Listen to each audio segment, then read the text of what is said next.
The original inhabitants of Nigeria's Federal Capital Territory, Abuja, have joined the world to mark the World Indigenous Peoples Day.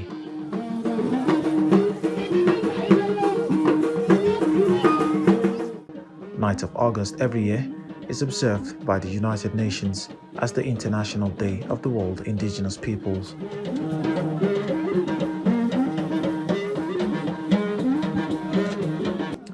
The day is observed to celebrate the achievements of indigenous peoples around the world and highlight their struggles, as well as what governments and societies can do to address the plight of the marginalized peoples.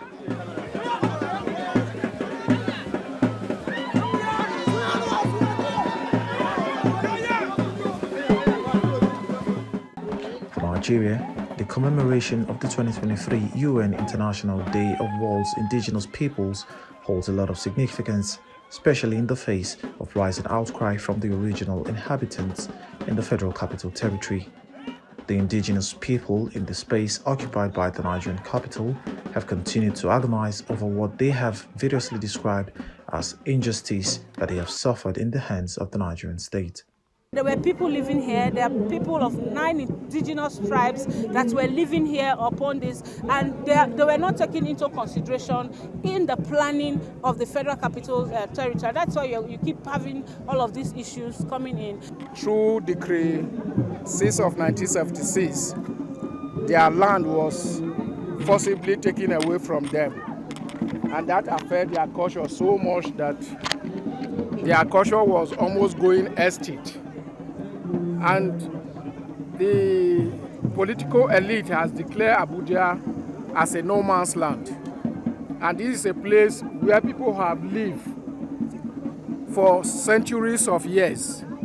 On his part, the Executive Director, Resource Center for Human Rights and Civic Education, Ibrahim Zikirulai, says there is the unresolved land question, which he said borders on the fairness and adequacy of compensation for the lands belonging to the FCT original inhabitants already taken over by the government.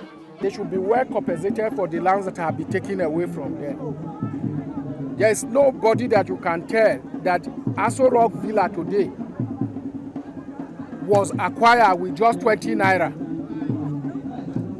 Nobody will believe that.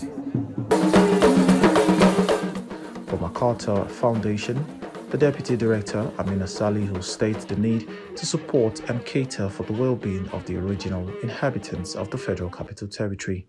We need to understand how every person, regardless of their geography or their ethnicity or their gender or their ability or disability, access opportunities and outcomes that will lead to a better life for them. Therefore, it becomes natural for us to support the original inhabitants of the Federal Capital Territory. This year's theme revindicates the role of the indigenous youth. It says they must indulge in decision-making while recognizing their efforts in climate action and preservation of their culture, contributions, and traditions.